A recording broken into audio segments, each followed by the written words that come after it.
बिस्मिल्लाहिर्रहमानिर्रहीम। अस्सलाम वालेकुम students, I am Mohammad Usman Ali, your mathematics teacher.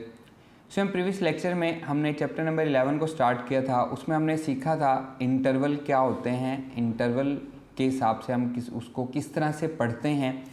उसके बाद हमने trigonometric function sine, cos, tan, secant, cosecant, cotangent, इन सब की हमने डोमेन और रेंज के बारे में डिस्कस किया था। हमने डोमेन रेंज को सीखा था कि एक्चुअली डोमेन हमारे पास इनपुट होती है, रेंज हमारे पास आउटपुट होती है और दरमियान में हमारा कोई ना कोई फंक्शन काम कर रहा होता है। और हमें जो याद करना था वो हमने याद करना था जी हमारे पास इसकी डोमेन क्या है, इसकी रेंज क्या है, क्योंकि जब हम चैप्टर नंबर 13 दोबारा कर रहे होंगे तो वहाँ पे हमें इसकी ज़रूरत पड़ेगी। आज के लेक्चर में हम पीरियड के बारे में पढ़ेंगे कि किसी भी ट्रिग्नोमेट्रिक फंक्शन का पीरियड क्या होता है, हम उसको कैसे फाइंड आउट कर सकते हैं, और अगर हमें फंक्शन को चेंज कर दिया जाए, उसके एंगल में कोई ना कोई चेंज आ रहा हो तो उसके पीरियड को हम कैसे पढ़ सकते हैं। क्लियर? आइए स्टार्ट करते हैं जी स्टूडेंट्स। पीरियड को हम स्टार्ट करने जा रहे हैं।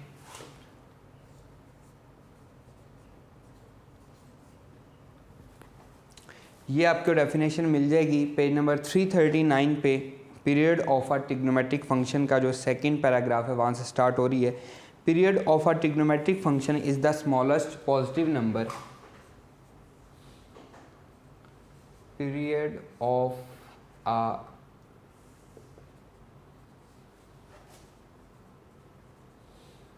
trigonometric function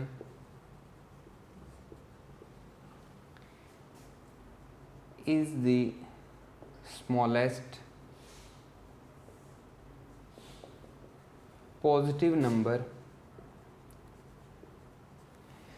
which when added to the original circular measure which when added to the original circular measure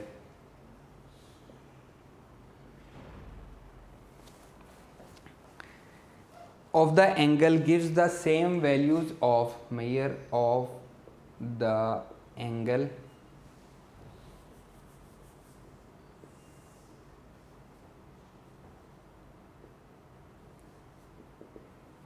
gives the same value of the function, gives the same value of the function। हम पढ़ के आए हैं coterminal angles को, chapter number 9 में हमने पढ़ा था। हम देखते थे कि जैसे ही एक रोटेशन कंप्लीट होती है हमारे पास वही सेम टू सेम आंसर दोबारा आने शुरू हो जाते हैं। जैसे कि अगर हम बात करें साइन 45 डिग्री की, तो आफ्टर 360 डिग्री रोटेशन 405 एंगल जब हमारा होगा तो हमारे पास सेम टू सेम वही आंसर आएगा जो पहले हमारे पास साइन 45 का आंसर था, वही अब साइन 405 का भी आंसर आएगा। और इसी तरह जब नेक्स्ट रोटेशन कंप्लीट होगी आफ्टर 360 डिग्रीज, ठीक है, तो क्या आ जाएगा जी हमारे पास 765 डिग्रीज आ जाएगा। 765 डिग्रीज पे भी हमारा वही आंसर आएगा जो हमारा साइन 45 डिग्री पे आया था। वहाँ पे हम रोटेशंस को फाइंड आउट करते थे। यही बात उसने यहाँ पे की है। Period of a trigonometric function is the smallest positive number, सबसे छोटा positive number, which when added to the original circular measure, जब हम उसको ओरिजिनल सर्कुलर मेजर में ऐड करते हैं, of the angle gives the same value of the function. अब ये हर हाल में हमेशा 2 पाई नहीं होगा, डिफरेंट हो सकता है, हमने चेक ये करना होता है कि वो कौन सा है। लेकिन हम यहाँ पे डायरेक्टली बात करेंगे साइन, कॉस, टेन, सीकेंड, कोसीकेंड, इन सब के केस में। पीरियड मैंने आपको समझा दिया है कि पीरियड वो होता है जिसके बाद, जिस रोटेशन के बाद, वो पूरी रोटेशन भी हो सकती है, वो हाफ रोटेशन भी हो सकती है, वो उससे कम भी हो सकती है, वो आपके ट्रिग्नोमेट्रिक फंक्शन के एंगल पे डिपेंड करता है। वो भी हम पढ़ेंगे किस तरह डिफरेंट एंगल्स हैं हमारे पास एक्सरसाइज 11.1 में, और हम उसको किस तरह से फाइंड आउट करते हैं। अभी हम इन जर्नल पीरियड की बात करते हैं कि हमारे पास जो जर्नल पीरियड्स होते हैं किसी भी फंक्शन के, फंक्शन हमारे पास होते हैं जी sine theta, cos theta, sine का उलट होता है जी हमारे पास secant, cosecant and secant, next हमारे पास आता है tan theta, cot theta, secant theta and cosecant theta. ये हमारे पास 6 ट्रिग्नोमेट्रिक फंक्शंस होते हैं। साइन जो है after the 2 pi rotation, 2 pi rotation के बाद ये अपनी वैल्यू को दोबारा से रिपीट करता है। इसी तरह कॉस जो है ये भी 2 पाई के बाद करता है। कॉस का उलट सीकेंट जो है ये भी 2 पाई के बाद करता है और कोसिकेंट जो है ये भी 2 पाई के बाद करता है। जबकि टेन और कॉट जो हैं ये अपनी वैल्यूज़ को रिपीट करते हैं आफ्टर द पाई रोटेशन। तो इसको हम क्या कहते हैं, that is called the period of trigonometric function. अब सिंपल, जब इनका एंगल जो है वो थीटा है और इसमें कोई चेंज नहीं आया, थीटा कह लें, एक्स कह लें, तो इनके पीरियड हमेशा यही रहेंगे, ये कभी चेंज नहीं होंगे। इसको आपने अच्छे तरीके से याद करना है, ये आपको कभी भी नहीं भूलने चाहिए। हम इनको मुख्तलिफ जगह पे डिस्कस करेंगे। साइन, कॉज, सीकेंट, कोसिकेंट का पीरियड होता है 2 पाई, टेन और कॉट का पीरियड होता है पाई। और पीरियड क्या है, पीरियड एक ऐसा छोटे से छोटा नंबर है, the smallest positive number which when added to the original circular measure of the angle, जब हम उसके ओरिजिनल सर्कुलर मेजर में उसको ऐड करते हैं तो वो अपने आंसर को रिपीट कर देता है। तो वो क्या करता है, अपने आंसर को रिपीट कर देता है। अब इसी को हम 11.1 जो हमारी एक्सरसाइज है उसमें हम डिस्कस भी करते हैं। ये सारे के सारे आपके MCQs हैं, शॉर्ट क्वेश्चन भी शाज़ो नादिर ही आते हैं। मोस्टली ये क्या आते हैं हमारे पास MCQs की फॉर्म में आते हैं, शॉर्ट क्वेश्चन भी आते हैं। ऐसा नहीं है कि हम इसको इग्नोर कर दें, ये हमारे पास शॉर्ट क्वेश्चन आते ही नहीं हैं, ऐसा बिल्कुल भी नहीं है। Find the period of the following functions, exercise 11.1।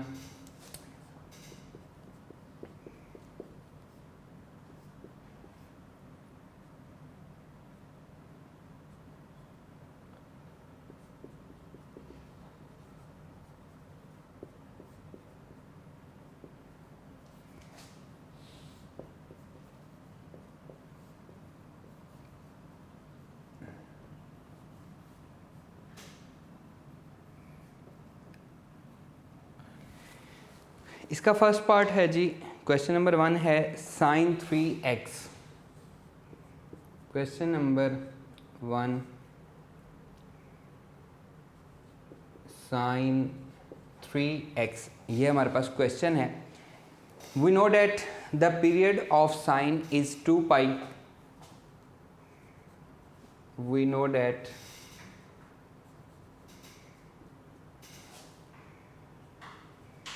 the period of sine function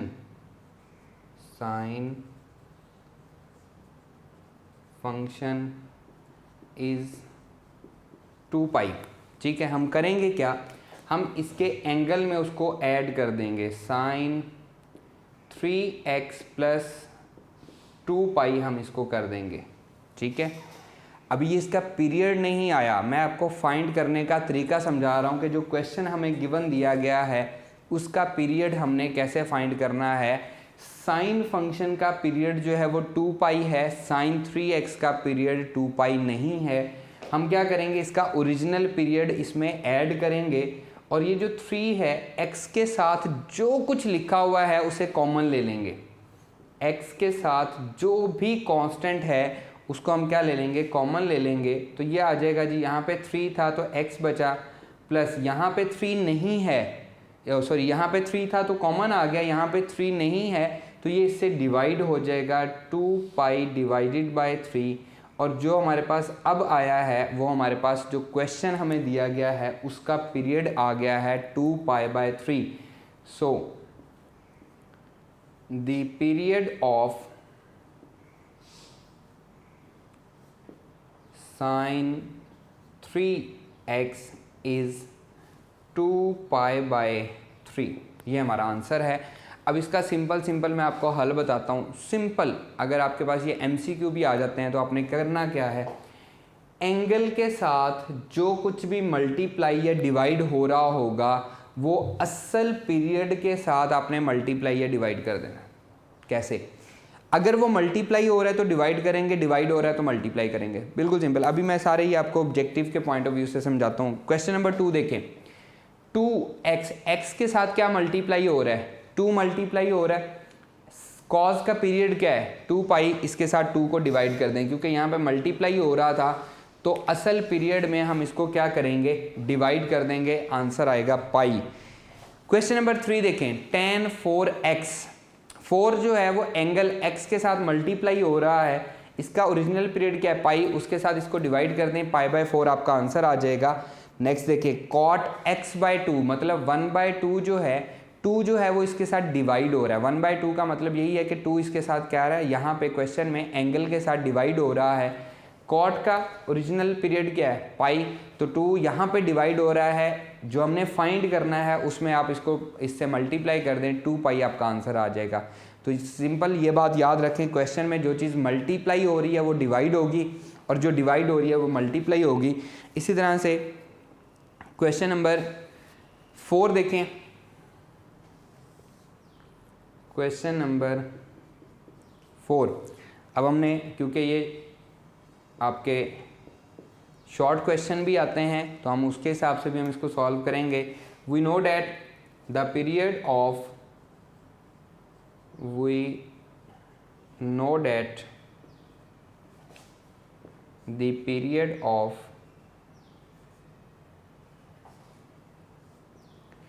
cot x is, या cot function is pi. Cot function का जो पीरियड है वो क्या है? पाई है। तो हम इसको लिखेंगे cot x/2 प्लस पाई। अब हमें x के साथ क्या है? 1/2, x के साथ इसका कोफिशिएंट क्या है? 1/2 है, वो हमने कॉमन लेना है, तो हम इसको लिखेंगे cot 1/2 इंटू, यहाँ पे x बचेगा, यहाँ पे 1/2 नहीं था तो ये 2 इससे क्या हो जाएगा? मल्टीप्लाई हो जाएगा, into pi, bracket close.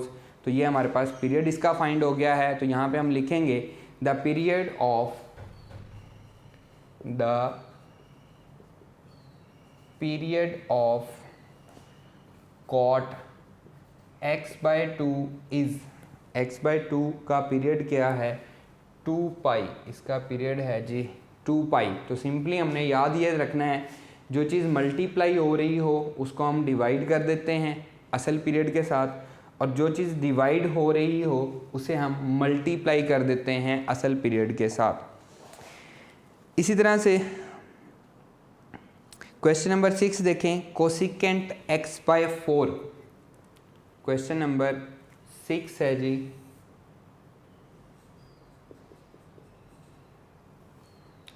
Cosecant x/4, ठीक है। We know that the period of, we know that the period of cosecant x is 2 pi. Cosecant x का पीरियड क्या है? 2 पाई है। तो इसको हम क्या लिखेंगे जी? ये आ जाएगा cosecant x/4 plus 2 pi, bracket close, that is equals to, common क्या लेना है? 1/4, कोसिकेंट 1/4, यहाँ पे x बचा प्लस 4 2 8 पाई, क्योंकि यहाँ पे 1/4 नहीं था तो ये डिवाइड में है तो मल्टीप्लाई होगा, मल्टीप्लाई है तो डिवाइड होगा। सो हमारा आंसर क्या आया? The period of cosecant x/4, the period of cosecant x/4 is 8 pi. Clear? इसी तरह से देखें, लास्ट वाला क्वेश्चन देखें, वो थोड़ा सा डिफरेंट है। 3 cos x/5। क्वेश्चन नंबर है जी 15। Question number 15, 3 cos x/5, 3 cos x/5। अब यहाँ पे अक्सर आपको जहन में आ रहा होगा कि यहाँ पे शुरू में 3 दिया गया है या कोई भी वैल्यू दी गई है, उसको हम क्या करेंगे? इसका क्वेश्चन में कोई कंसर्न नहीं है, क्योंकि हमारा जो पीरियड का ताल्लुक होता है वो एंगल के साथ होता है, उसके शुरू में जो भी वैल्यू है उससे हमारा कोई कंसर्न नहीं है। हम यहाँ पे लिखेंगे we know that the period of cos x, we know that the period of cos function या cos x इज़ 2 पाई, क्योंकि इसका पीरियड जो है ये 2 पाई है। सो हम इसमें ऐड कर देंगे 3 cos x over 5 plus 2 pi, हमने इसमें पीरियड ऐड कर दिया, that is equals to 3 cos 1 over 5 हम कॉमन लेंगे क्योंकि x का कोफिशिएंट है, यहाँ पे x बचेगा प्लस 5 2 ज़ा 10 पाई एंड ब्रैकेट क्लोज। तो जो हमारा गिवन क्वेश्चन दिया गया है उसका पीरियड क्या है, वो 10 पाई है, तो हम लिखेंगे the period of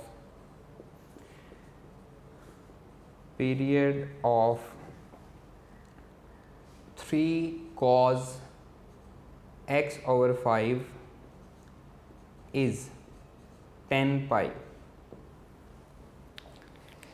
clear students, ये थे हमारे पास पीरियड के हवाले से। बाकी जो सिंपल से क्वेश्चंस हैं आपको मैंने सादा सी ट्रिक बता दी है कि अगर कोई एंगल में कोई जो हमारे पास कांस्टेंट है वो मल्टीप्लाई हो रहा है तो आप ओरिजिनल पीरियड के साथ क्या करोगे, उसको डिवाइड करोगे। जो हमारे पास मल्टीप्लाई हो रहा है उसे हम क्या करेंगे, ओरिजिनल पीरियड के साथ डिवाइड कर देंगे। ये हमारा ओरिजिनल पीरियड था 3 को हमने इसके साथ क्या कर दिया, डिवाइड।